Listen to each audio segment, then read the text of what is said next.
Биринчи радио түз эфирде уктурууларын улантат. Күндүн темасы менен студияда Таалайгүл Сыдыкбекова. Саламатсыздарбы?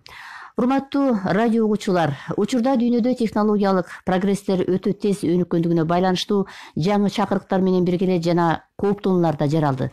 Бүт дүйнө, анын ичинде Кыргызстанда бул чакырыктарга туруштук берүү максатында кандай иштерди, аракеттерди жасап жатат жана жасоо керек деген изденүүнүн үстүндө биз бүгүнкү күндүн темасын өнүгүүнүн чакырыктары жана жаңы багыттары деп атадык. Мына ушул багытта Кыргызстандын санариптештирүүгө болгон аракети, жасалып жаткан иш тажрыйбасы жана сунуштар боюнча баарлашууга биз Кыргыз Республикасынын экс-президенти, Мадрид клубунун мүчөсү, Бириккен Улуттар уюмунун генералдык катчысынын Евразия аймагы боюнча медиация тобунун мүчөсү Роза Отунбаева эл аралык коомдук фондунун негиздөөчүсү Отунбаева Роза Исаковнаны чакырганбыз. Саламатсызбы, Роза Исаковна? Саламатсыз. Студиябызга кош келипсиз. Урматтуу радио угуучулар, биздин күндүн темасы түз эфирде өтөт. 39 21 90 39 19 33 телефондору азыр биздин программага иштеп жатат. Ошондой эле сиздер бизди Facebook'тан видео аркылуу түз көрөсүз. Ал үчүн биринчи радионун баракчасын ачсаңыз болот. Роза Исаковна, сөздү ушундан баштайлы. Мына сиз жакында эле ушул Казакстан өкмөтүнүн чакыруусу менен туруктуу өнүгүү максаттарынын күн тартибиндеги суроолору боюнча аймактык конференцияга катышып келдиңиз. Албетте биздин өлкөбүзгө, ушул биздин шартка ылайык бир өнүгүүнүн оптималдык мүмкүнчүлүктөрү жана кыйынчылыктары боюнча ушул конференцияда кандай сөздөр болду? Адегенде ушундан баштасаңыз. Рахмат сурооңа. Бул 2030-жылга чейин дүйнө жүзү боюнча 193 мамлекет 2015-жылы дүйнөлүк программаны кабыл алган бүткүл улуттук уюмдарында. Ал программа боюнча биз дүйнө жүзү баарыбыз 2030-жылдарда бир топ максаттарга жетишибиз керек. 17 максат бар. 17 максатты мына биз баарыбыз билишибиз керек. Министрден жөнөкөй окуучуга чейин. Жалпы иштегендердин баары билиш керек. Мейли бул бейөкмөт уюмдар болобу, же болбосо мамлекеттик уюмдар болобу, булардын баары ошол 17 максат, 169 бир мындай тапшырмалар. Баарыбыз ошону аткарышыбыз керек. Мисалы, мындай максаттар бар: жакырчылыкты жоюу, балдардын билимин жогорулатуу, баары 100% мектепке тартылыш керек. Гендердик теңдик, же болбосо жоопкерчиликтүү керектүү жана өндүрүү, туруктуу шаарлар жана жамааттар, суунун астындагы жашоо, жердин үстүндөгү жашоо жана башка мындай климатка байланышкан суроолор. Эми чын айтканда мына туруктуу өнүгүүнүн максаттары деген сөз бизге такыр жармашпай атат ушу Кыргызстанда. Муну болсо мына бир топ мамлекеттер, биринчиден биз дайыма өзүбүздүн докладтарыбызды беришибиз керек да. Ушул 15 жылдын ичинде мына карасаңыз, биз баягы Совет заманында 5 жылдык план менен жашадык элек да. Азыр болсо дүйнө жүзү ошентип 15 жылдык план менен жашап атат да. Биз баарыбыз тең ушу 2030-жылга чейин бир топ ушундай максаттарга жетишибиз керек. Анан бул жерде болсо мына айтайын дегеним, биз ошону такыр билбей атабыз да, түшүнбөй атабыз. Ушу түшүндүрө турган, жайылта турган муну информация жасай турган мекемелер иштебей атат. Алардын өзүнүн оозуна кирбей атат мындай сөздөр. Таң калыштуу. Биз болсо ушул периоддун ичинде 2 жолу өзүбүздүн өлкөнүн докладын беришибиз керек. Биз анан Өзбекстан калды, башка республикалардын баары доклад, Орто Азиянын өлкөлөрү жазашты Нью-Йоркто. Мына биз эмки жылы июлда Кыргызстан докладын жазап, биз 5 жылдын ичинде кайсы жерге жеттик деп ошентип анан кийин өзүнчө бир отчет берет. Мен таң калам, бизде мектептерде деле бул эч мына окулбайт, билбейт. Мындай бир жарнамалар да жок бул жөнүндө, элдин кабары жок бул жөнүндө. Мына ошол Алматыдагы жыйын ушул проблемаларды так ортого коюп, Орто Азияда үйрөтмөйү да бар, чакыруулары да бар. Бирок ушуну баарыбызга бир түшүндүрүү катары биз баарыбыз ошол жерде баарлаштык. Анан жолун дагы бир жолу мындай бир кайсы жолдор менен барабыз, эмне кылыш керек деген ушундай проблемалардын үстүндө биз ошол жерде баарыбыз сүйлөштүк. Бул эл аралык эле уюмдарга керектүү нерседей болуп калып атат да бүгүн. Бизге керектүү эмес экен. Мисалы могу гендердик теңдик жагынан бизде Кыргызстан болобу же Орто Азияда жалпы ушу стагнация деп коет, токтоп калыптыр. Эч жылыш жок. Мына эми зомбулук дегенде бүгүнкү күндөрү деле биз азыр белгилеп атабыз. Бул 16 күндүк жума бар, 2 жума бар дүйнө жүзү боюнча аялдарга каршы зомбулук деген.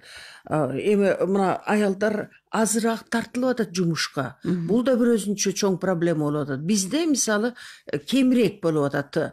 Бир 5-6%ке биз артка кетиптирбиз. Биз айтып атабыз, аялдар деле иштеп атат деп.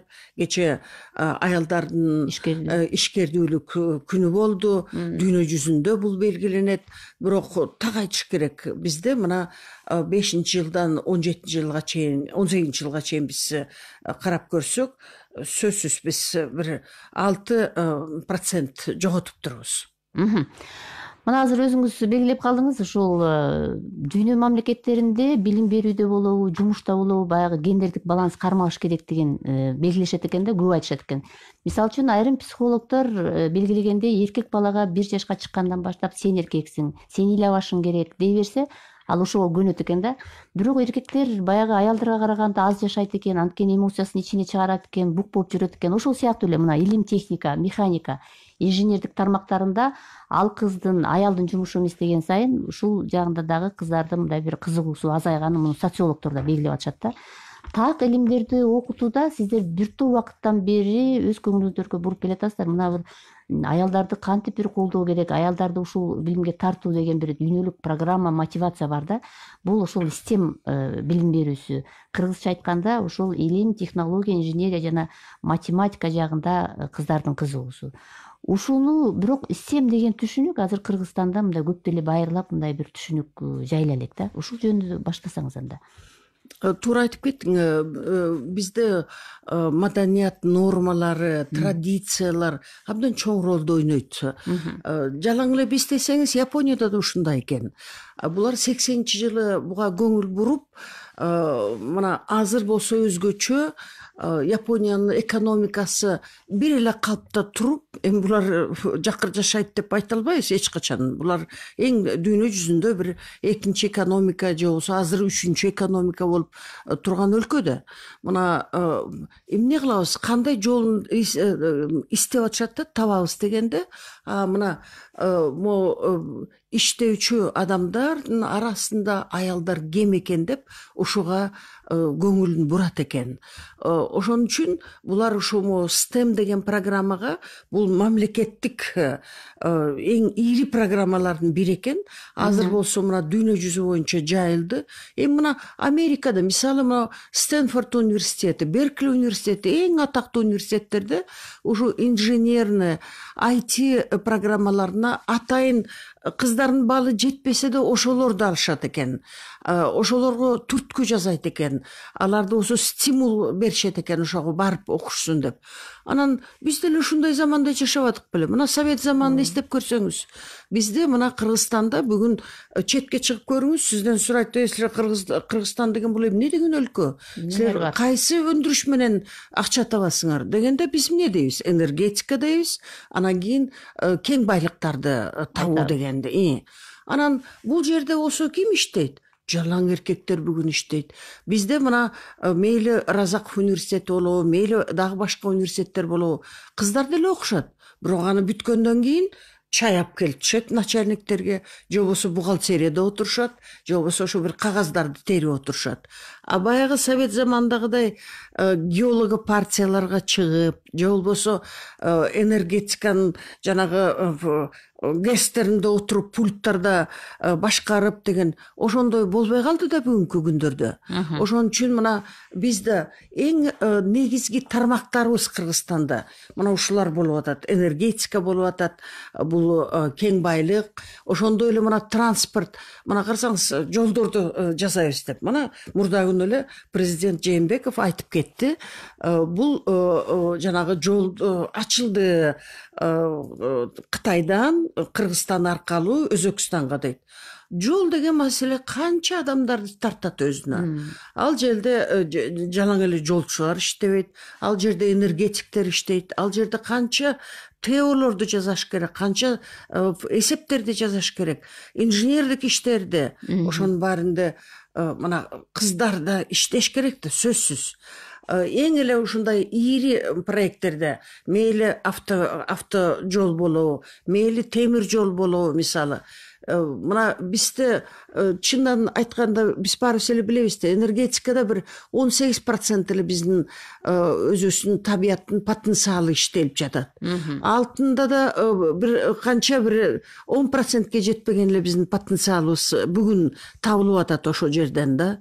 Кайсыны албасаңыз ушундай ийри мына биздин, мен бир жагынан сүйүнөм, биздин келечектеги муундарга али иш көп экен, али ушу табияттын байлыгы калып атат, алар нан табат экен ошондо.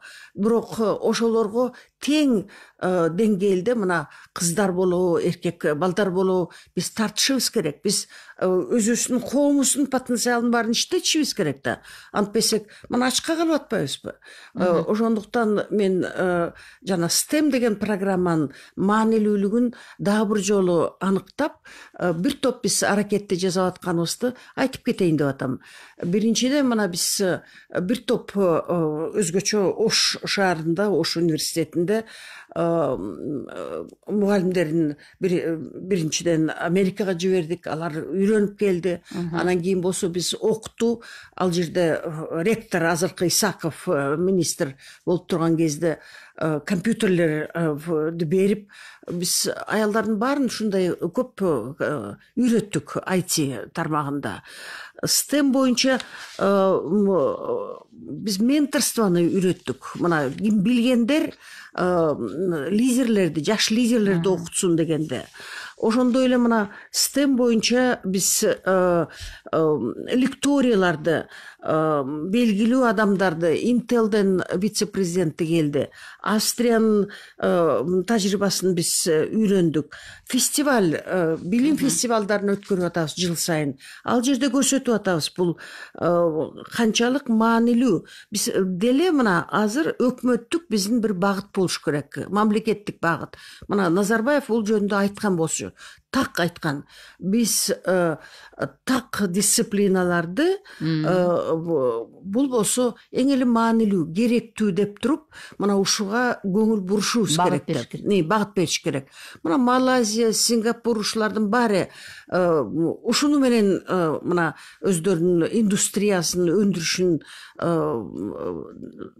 мындай неметип кеткен да, жайылтып кеткен. Мына биз да ушунун үстүндө иштешибиз керек. Бирок ошол учурдачы ошондой бир таасирдүү мындай бир STEM багытындагы адистерди даярдоого биздин окуу жайлардын чамасы мындай жетеби? Мындай этөө мындай бир мыкты деген STEM же болбосо ошол технологиялык адистердин жумушу Кыргызстанда табылабы? Жетет, эмнеге жетпейт? Мына бизде мектептерде деле, мен кече 5-мектепте болдум мисалы, биздин атактуу гимназиябыз, ал жерде да бул сабактарга, предметтерге көңүл бурулат экен. Жетиштүү санда компьютерлери бар экен.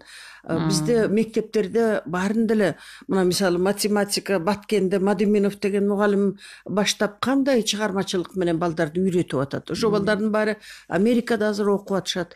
Кайсы жерде болсо да бизде мына ошо ITден берген 1000 мугалим бар экен кыргыз мектептеринде. Бизде 1500 жетпеген ошондой мектептер бар го Кыргызстанда. Демек ошолордун баарына биз билим берип, алар менен иштешип, аларды азыр бөпөлөп мындай алаканга салып, эң эле керектүү болуп атат IT деген бүгүн. Ошо IT менен аларды биз эң эле бүгүн мына борбордосуңар, көңүлдүн борборундасыңар деп аракет жасасак болот. Университеттерде эле, биздин университеттерде мисалы Германия КГУста университетине канча, Индия канча көңүл буруп атат. Мына КТУ Разаковго чет мамлекеттер бизге жардам берип атканда адеп жок, такыр эле. Мына булар берип атышат колунан келгенче. А биз болсо ошону сиңирип, биз өзүбүздүн кадрларды өстүрүшүбүз керек деп ойлойм да. Роза Яковлевна, биздин эфир түз эфирде өтүп жатат. Бизге байланышка чыккан угармандар бар экен, балким суроосу бар окшойт. Угалы. Сиз эфирдесиз, сурооңузду бериңиз. Угат алып сизди. Саламатсыздарбы? Саламатчылык. Кутмандын күнүңөр менен. Рахмат. Саламатсыз Роза Исаковна. Бул мен эне менен баланы майыптарды коргоо фондунун президенти Фонтайгүл Ташмурзаева айымсаат. Мен ушунчалык сизге чоң ыраазычылыгымды айтып кетейин дедим.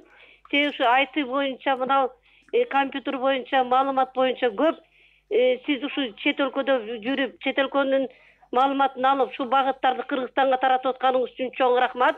Ишиңизге ийгилик болсун. Анан мен дагы бир нерсени көңүлүңүзгө бургум келет да. Бир суроо.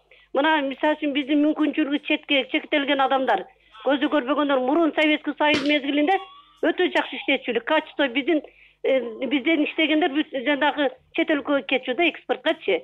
Азыркы мезгилде ушуну мисалы үчүн ойлоп атам да, мен сизге барайын деп эч приёмуңузга жолуга албай койдум. Ушуга бир проект таап, үйдө отуруп, мына тилемчилеп базарда жүргөндөн көрө, ушу майыптарды иш түзүп, жумуш түзүпчү. Ушуларды да иштеткенге бир эме кылсагандан сизге чоң рахмат. Себеби мына компьютер боюнча, телефон боюнча өтө жакшы проекттер тапкенсиздер дагы.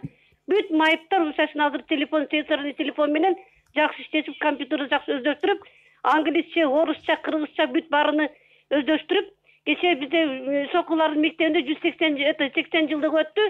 Кадимкидей англисче, орусча, кыргызча өттү программасычы. Мен неге сүйүнүп атам, ушунчалык сиздер алып келип, чет өлкөгө барып, биздин Кыргызстаныбызды өнүктүрүп, биздин мисалы үчүн Тажикстан, Өзбекстанга караганда, биздин Кыргызстан IT боюнча көп эле неме алдыга кетип атабыз да. Ошон үчүн ишиңизге ийгилик, үй бүлөңүзгө тынчтык, мындан да жакшы ийгиликтер болот үчүн Кыргызстанды өнүктүрө бериңиздер. Рахмат сизге. Мен да мына сүйүнүп атам силердин ийгиликтериңерге.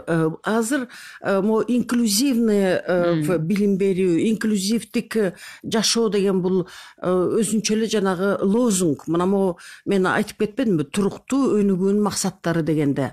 Баарыбыз эле сезип атабыз. Мына ушул 2030 жылга чейин мейли мына азиз адамдар же кулагы жакшы укпаган адамдар, булардын баарыбыз менен эле тең биздин келечекти куруш керек да.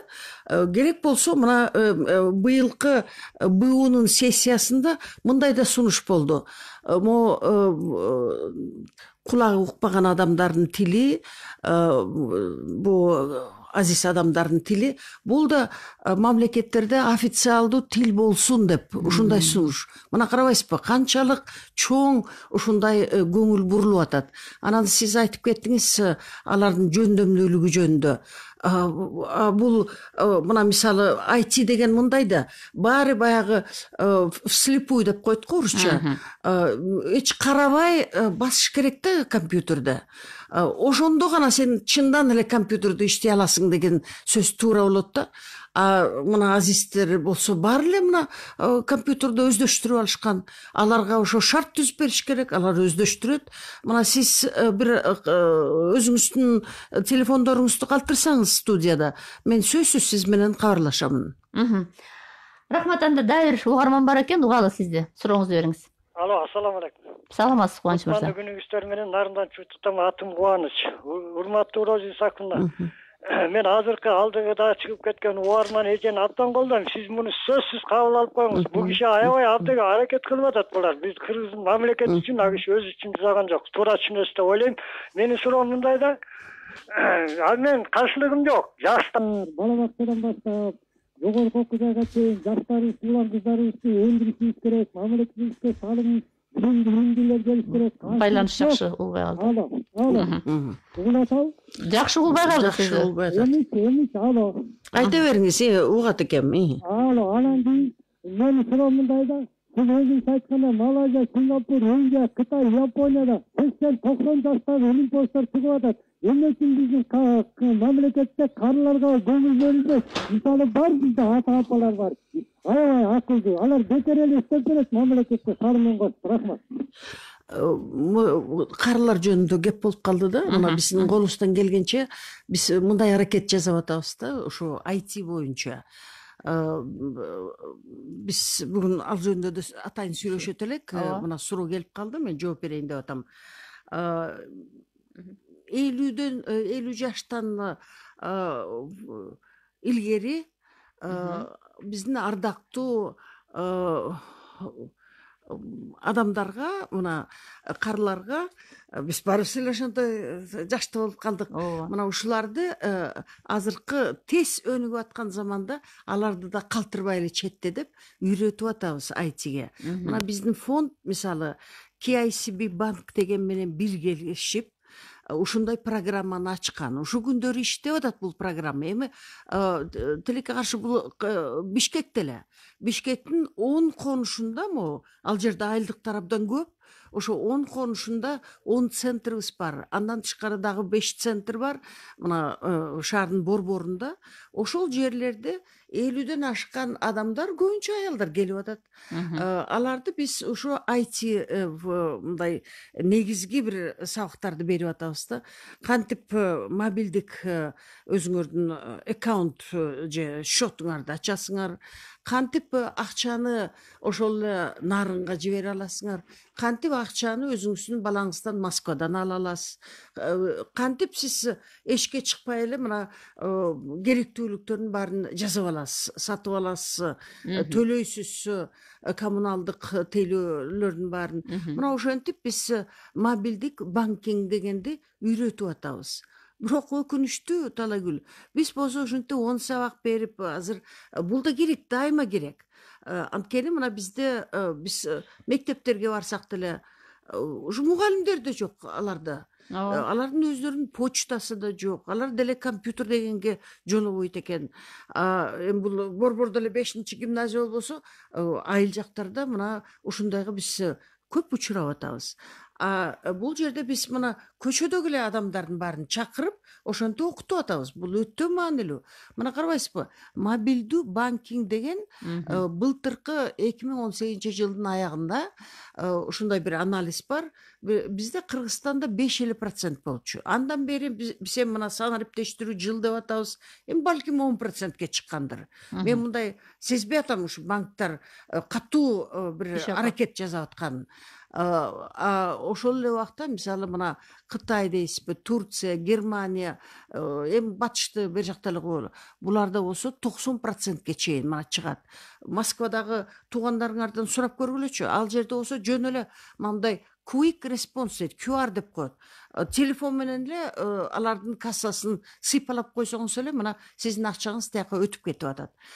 Же болбосо мен азыр мына Алматыдан көрдүм, шакекке уже баарын өткөрүп коюптур. Ошо шакек менен эле мына ресторанда же кафеде тамак иштиңиз, анан ошо шакекти алардын кассасына тийгизип койсоңуз, мына сиздин акчаңыз тияка өтүп кетет экен. Ушунчалык технология, техника алдыда күнүгө өзгөрүп атат.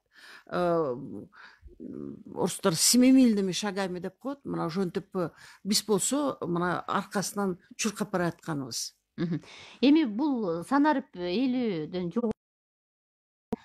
Эми албетте муну негизи элечи ушул жаш улаган адамдарды да окутуу бул айырмаланса керек да. Мисалы үчүн 1-класска кабыл алууда быйыл мисалы үчүн электрондук кезек менен жүргүзүлгөндө көбүнчө ата энелердин көпчүлүгү кыйналды. Ушул нерсени жайылтып мындай масштабтуу алып кетиш үчүн кандай сунуштар берет элесиздер? Анан сиздердин өнөктөшүңүздөр кимдер? Биздин өнөктөшүбүз KICB банк, эмне дейт муну, кредитный банк. Билесиңер го, Германия, Агахан фонд, Корея, ушулардын баары, жок, Корея жок ал жерде, Европалык банк ушулар түзгөн болчу. Анан мен айтат элем, банктердин баары иштеш керек.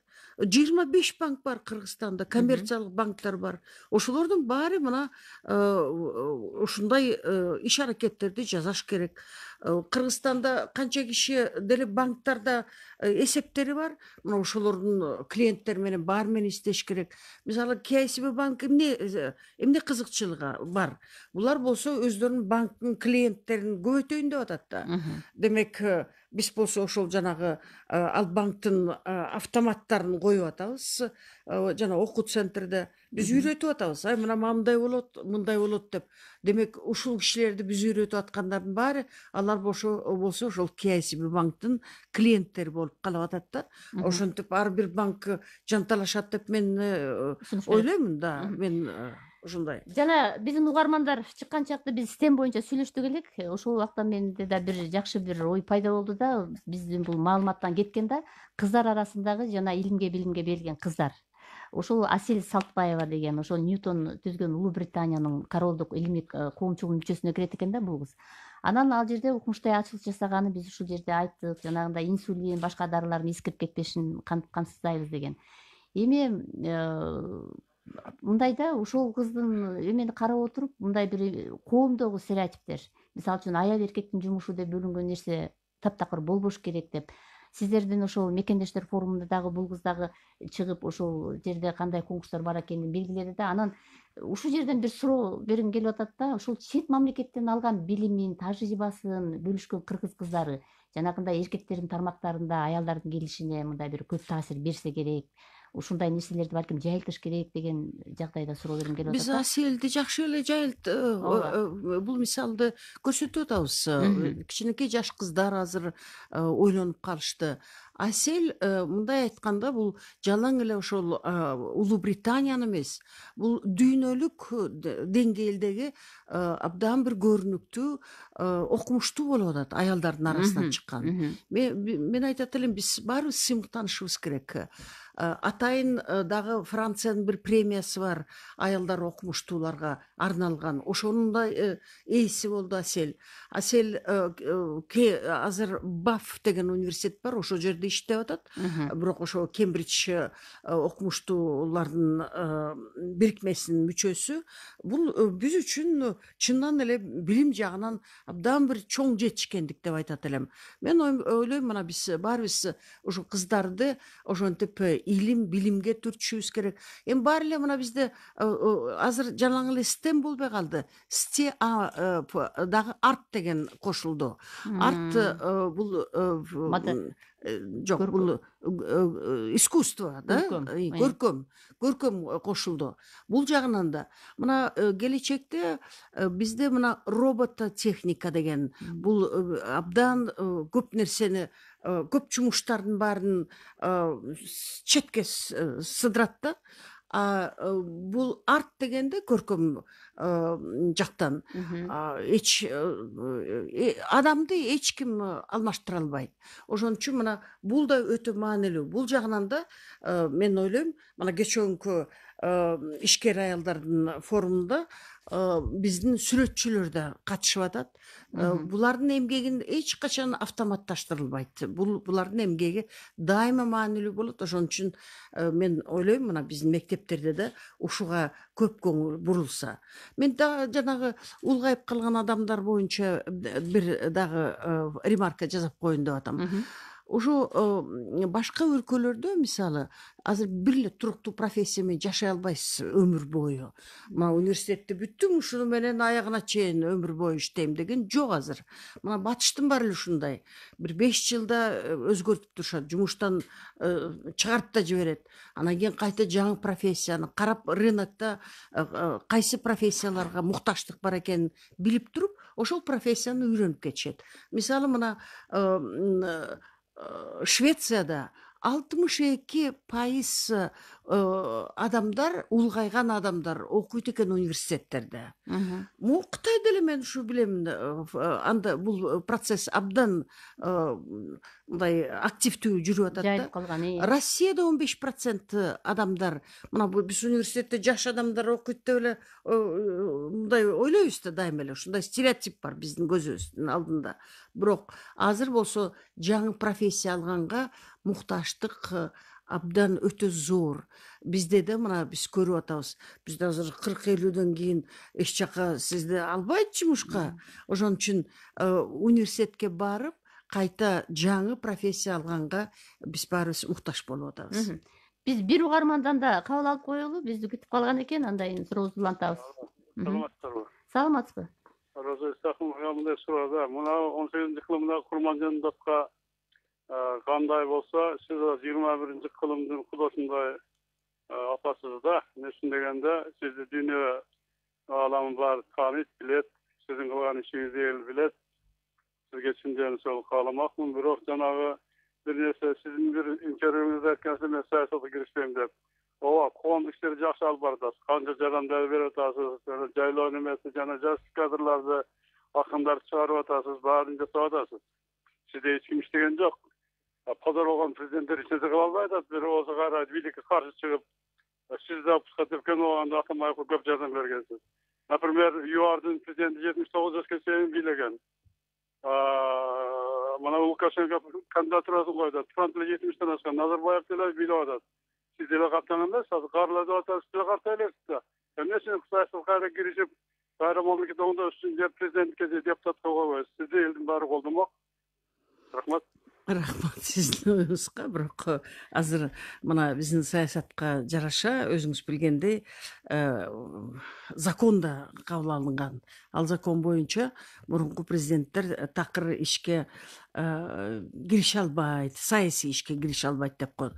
Анан мен эме мындай капамын деп да айта албайм. Закон деген закон. Биз баарыбыз законду карманышыбыз керек. Бирок ошол эле учурда мен айтат элем, мен деле мисалым мына ушинтип убагында кетип законго карата президент болбосоң да иш аракет жасап өзүң өлкөңө пайда алып келесиң деген ушундай бир осуят менен мен бүгүн жашап атам.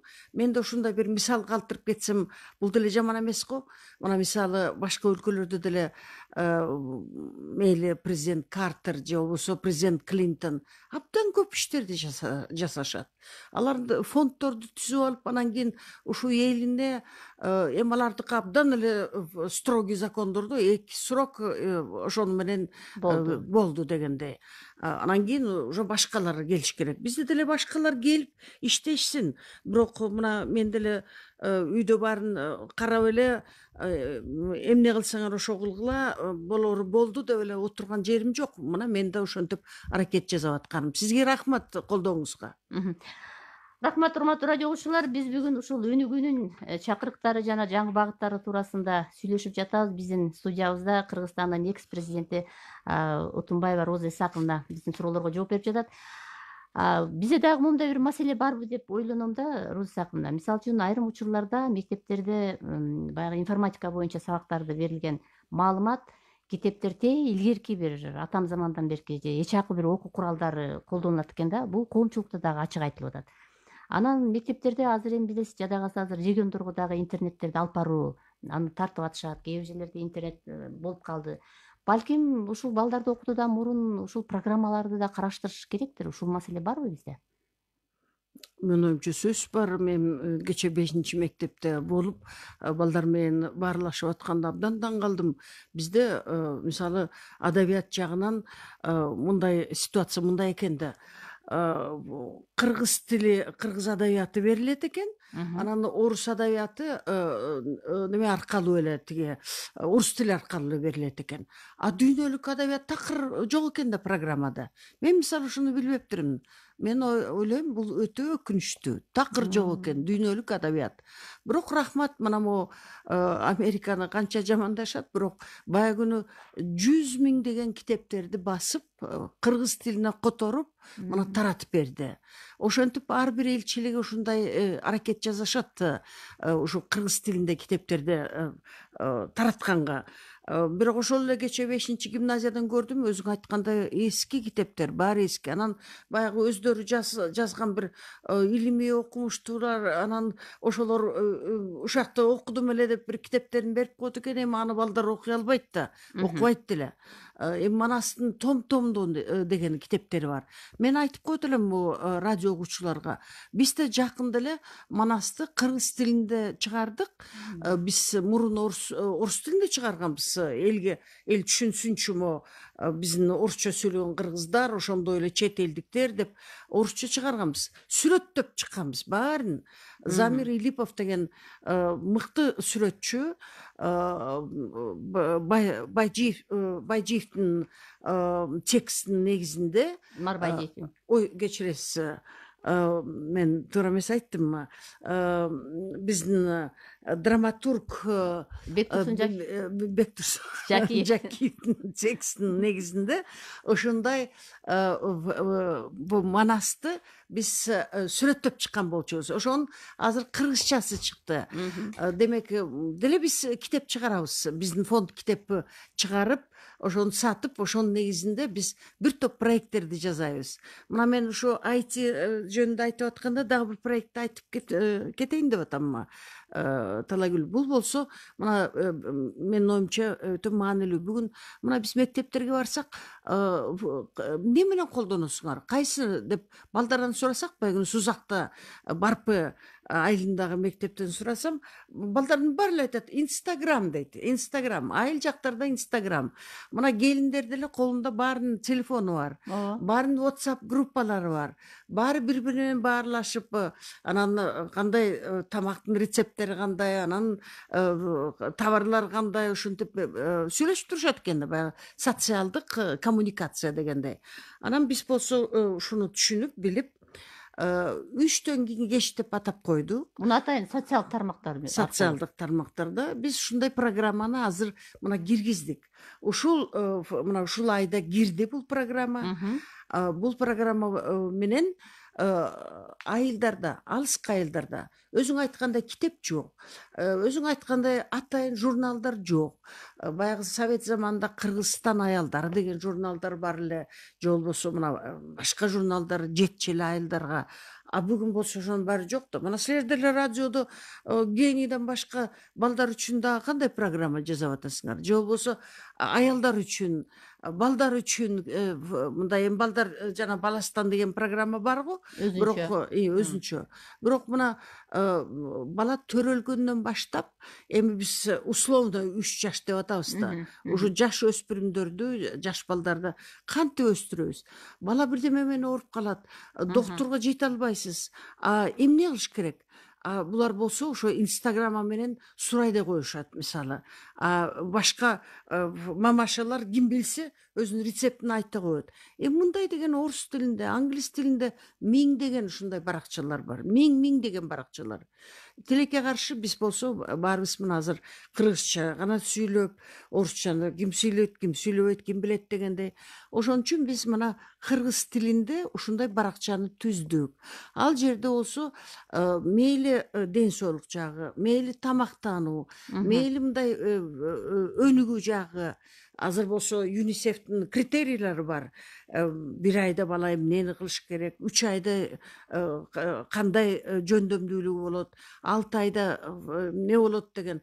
Ушулардын баарын таанып билүүчүлүк жагынан өтө чоң. Да, бирок даже вот жана физикалык жагынан. Мисалы мына 3 ай, 6 айында сиз болсо көрүп балаңызды, мындай текшерип, жок, чото менин балам ушуга жооп бербейт экен десе, анда сиз доктурга алып барышыңыз керек. Могу болбой атат, менин балам ушуга дагы карайсыз, 2 күн карайсыз, 3 күн карайсыз, анан кийин болсо уже алып барыш керек доктурга. Демек, биз болсо баягы биздин апаларды окутуп атабыз, таанытып атабыз, мындай жаңы ыкмаларды үйрөтүп атабыз.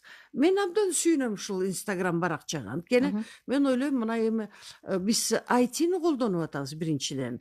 Ошентип болсо, эмнеге мисалы парикмахерлер ошентип бир билим таратпайт? Же болбосо тамак ашты жасап аткандар. Мына карап көргүлөчү, канча ушундай баракчалар орус тилинде бар экен. Мен чакырат элем көп адамдарды башкаларында. Бул Инстаграмдагы баракча абдан маанилүү, абдан керектүү. Ар бир областта жазаса болот. Мен жакында мына Америкага барып лекция окуп келдим да, университеттерде. Ошол жерде мына Ohio штатында быйыл кыргыз диаспорасы чогулду. 1000ден ашык дейт. 1000ден ашык ушунчалык буларды ошол жерде иштегендер да. Мына жаңы эле биз Шерниястын ишмердүүлүгүн угуп атабыз. Лос-Анджелесте ал жерде жанагындай Азия фильмдеринин фестивалын ачып койгон. Ал жерге канча кыргыздар, бир зал толо, кинозал толо, ошондой кыргыздар келип атат. Ошолордун баары жанымдагы кошунума, жанымдагы досума бир кыргыз бирдемени берейин деп атат да, белекчи кылып берейин деп атат. Жок да ошонун баары.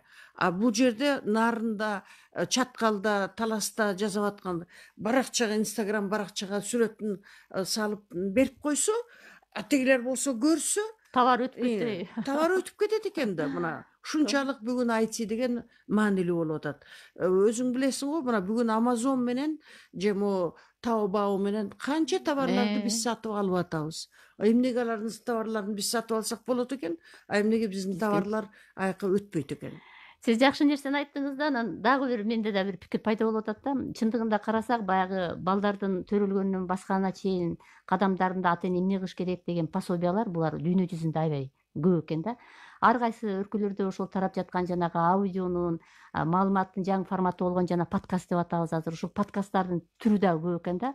Анан билерман эне, мисалы үчүн, көп нерсени билген эне өзүнүн ошол дарыны кантип бериш керек, баланы кантип чоңойтуш керек деген кеңеши ошол адиске караганда дагы, экспертке караганда дагы мындай таасирдүү да. Анан ушуну мындай жеткиликтүү, мындай жеткирүүнүн маанисин дагы биздин коомчулук түшүнсө жакшы болмок да. Кандай дейсиз? Мына ушул Инстаграм аркылуу биз жаңы эле баштадык. Азыр жөн эле мындай информация берип атабыз да, текст түрүндө берип атабыз, сүрөттөр менен.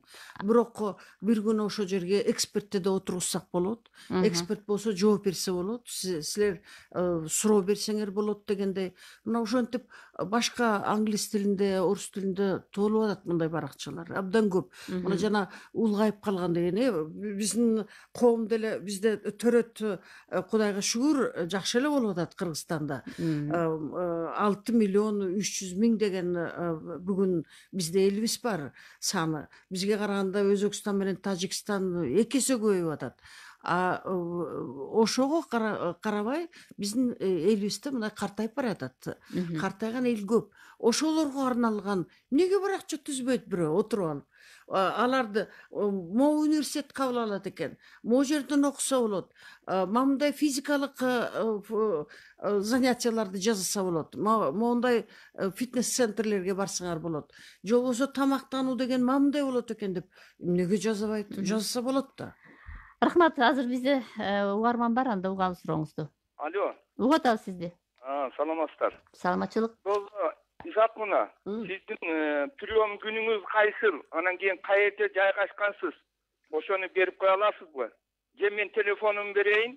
Сиз ошо сиздин эмеңизден мага чыгып, сиз менен бир жолугушуп, кыргыздын көйгөйү боюнча сүйлөшөйүн дедим эле. Аялдардын, карылардын көйгөйлөрү боюнча. Мүмкүнчүлүгүңүз барбы ушуга? Телефонуңузду калтырыңыз, мен 773 калтырып койсоңуз мен аламын.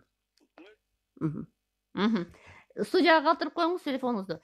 Дагы бир суроода, мына Кыргызстанда азыр акыркы ушул бизде ушул санарип темасында сөз кылганда маалыматтык технологиялар анан байланыш агенттигинин комитетинин төрагасы келгенде айтты да, акыркы анализди карап көрсөк, биздин ушул интернетти жаштар көбүрөөк колдонуп атат, жанагындай мобилдик эмелерди пайдаланып атат. Бирок тилекке каршы алар ушул интернетти таанып билүүчүлүк эмес, билимин эмес, көбүнчө ушул көңүл ачуу, көңүл шоо жагында көбүрөөк пайдаланат экен. Фильмдерди көбүрөөк койгонго ушул жагына мындай басым жасалып атат. Бул дагы бир кооптонууну жаратат депчи.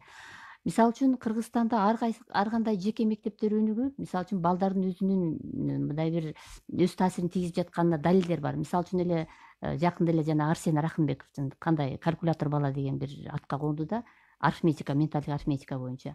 мына ушул нерселерди мисалы үчүн контентти да туура тандап бергенде ата эненин дагы көзөмөлү болуш керек, анын да ролу бар дейт да. Бирок суроо туулат да, кантип ушул туура тандап бериш керек балага мындай бир контент деген суроону кантип сунушат? Ал боюнча адистер бар да. Мына бул интернет көөлөмдүктү биз эч коркпошубуз керек. Бүгүнкү заман ушу интернеттин, айтинин заманы, социалдык баарлашуунун заманы. Биз ошого коркпой эле кирип эле иштешибиз керек. Балдар фильм көрүп атса, бул деле мен жаман деп ойлобоймун.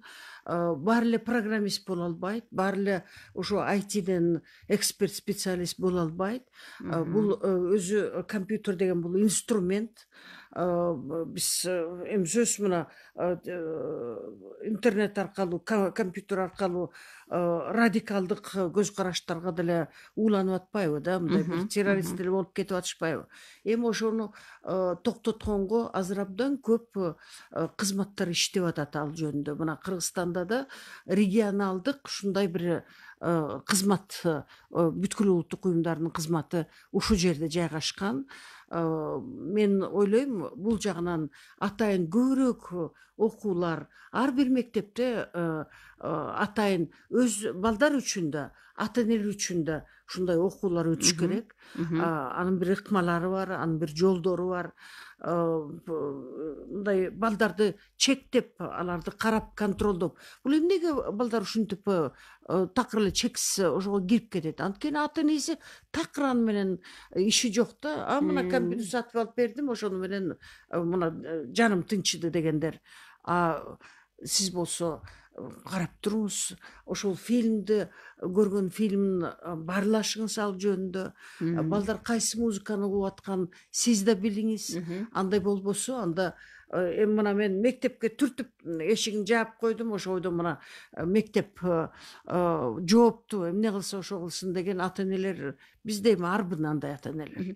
Бизге суроо жазгандар да бар экен. Санары плюс боюнча окугусу келгендер каяка кайрылсак болот деген бир суроо бар. Бизде Facebook'та баракчабыз бар, 50+ деген, ошого кайрылыш керек. Ошондой эле мына мен жазып алдым эле. Бизде телефон 66 03 82, же болбосо мобилдик телефон 555 151 851 деген телефондор менен биздин жооптуу фонддун атынан жооптуу Данияр деген жигитибиз бар. Мына кабарлашсаңыз болот. Ошондой эле жанагы биз 3төн кийин кеч дегенди сиз айтып кеттиңиз эле. Бул эмне үчүн 3төн кийин кеч деп атадыңыздар деген дагы бир сурообуз бар. Бул адам жанагы китепте окуп аптыр да, 3төн кийин кеч деген. Биз бул китепти япон тилинен кыргыз тилине которуп жайылтканбыз Кыргызстан боюнча. Баткенде өзүнчө эле конкурс жүргүзүшөт мына ата энелердин арасында. Ибука, Масару Ибука деген Sony компаниясынын бир жетекчиси бул 3төн кийин кеч деп 70-жылдар жазыптыр бул китепте. Анда болсо эмнеге 3төн кийин кеч деп жазган экен? Ушу биз жаңы муунду тарбиялап, аларды осо үйрөтүп, жакшы жаман баарын үйрөтүп ошентпесек дейт, анда бизде Япониянын экономикасы өспөйт дейт. Ошондой эле бириптир.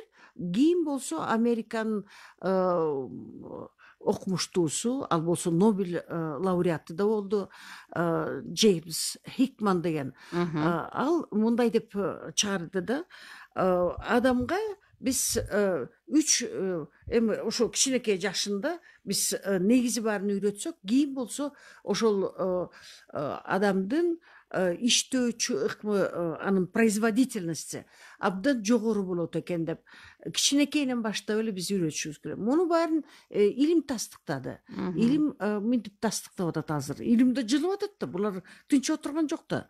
Биринчи баланын 1000 күнү өтө маанилүү экен, өтө таасирдүү экен. Ошондо биз балага баарын үйрөтүшүбүз керек экен. Туура жашоо, туура ыкмаларды, жаман жакшынын баарын ошондо үйрөтүп койсок, бала анан кийин болсо түпө түз даңгыраган жолго түшөт экен деп.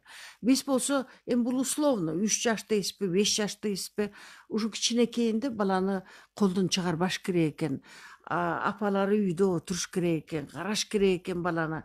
Анан кийин болсо кеч болуп калат деген сөз.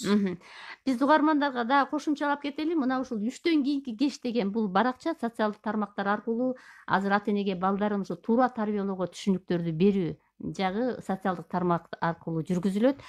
Дагы бир суроо келди эле, мына жана сиз дагы айтып кеттиңиз робот техника боюнча. Чындыгында бизде ушу Кыргызстанда 2 жылдын ичинде ошо робот техника боюнча мындай бир олимпиадаларга катышып жүргөн балдар бар да. Анан алардын арасында кыздар дагы бар экен, бизге кубанычтуусу. Анан ушул мисалы үчүн мектептерде роботехника болгондо ал жакта математика керек, физика кетет, химия кетет, биология жана башка. Ушул тармакты өнүктүрүүдө мындай бир мамлекеттик масштабтагы дагы бир программалар иштеп чыгыш керекпи? Мен ойлойм, жок, эми министрлик, билим берүү министрлик азыр Өзгөчө абдан бир жакшы ишеничтүү колдоо. Мен ишенем, алар да буга көңүл бурат. Мен мына азыр Алматыда болгондо алардын акиматына кирдим, сурадым. Силер ушу Алматыны смарт сити же болбосо акылдуу шаар кылып атасыңар, эмне иш жасап атасыңар десем, ушул көп иштин бири ушул робототехника менен алектенген балдардын баарын чакырып, ошолордун баарын аты жөнүн алышыптыр. Ошонун ичинде бир топ кыргыздар бар экен. Чын эле барып Алматыга барып жеңип келип атышат бир топ олимпиадаларды. Биз да жана билим берүү фестивалын жасап атканда былтыр Америкалык университеттин ошо территориясында жасадык элек. 23 студия келди. Бишкекте 23 студия иштейт экен робототехника боюнча. Мен билем, Караколдо бар, Ошто бар. Бул азыркы замандын мындай бир эң эле бир талабы, анан кийин абдан бир модный тренди. Балдар үйрөнгүсү келет. Балдар ушу алар кызыгат. Аларга бирдеме бир кыймылдап турса машиналар кызык да аларга. Бул жерде болсо өздөрү ошону түзүп атышат, өздөрү жасап атышат. Анан алар болсо адамдын командасы менен жасап аткан нерсени көрүп, ошого балдар абдан суктанат экен. Ошон үчүн бул биз балдарды канчалык, кыздарды канчалык ошого үйрөтсөк, мына спутник жасап атпайбы кыздар, билесиң да? Бизде кандай сонун программа бар. Кыздар клоп кести, ошо неме кыздар спутник жасап атат деген, бул дүйнө жүзүндө атактуу бир программа. Рахмат, Роза Исаковна, бизге берилген убакыт аягына чыгып калды. Урматтуу радио угуучулар, биз Кыргызстандын экс-президенти, Мадрид клубунун мүчөсү, Бириккен Улуттар уюмунун генералдык катчысынын Евразия аймагы боюнча медиация тобунун мүчөсү, Роза Отунбаева эл аралык коомдук фондунун негизчүсү Отунбаева Роза Исаковнанын катышуусунда өнүгүүнүн чакырыктары, жаңы багыттары деген темада сөз кылдык. Сиздин ишиңизге ийгилик каалайлы, ден соолукта болуңуз. Бизге көңүл буруп, бизге убактысын бөлгөн угармандарым болсо аманчылык тилейм. Берүүнү Таалай Гүлсыздыкбеков алып барды. Жакшы туруңуздар. Рахмат.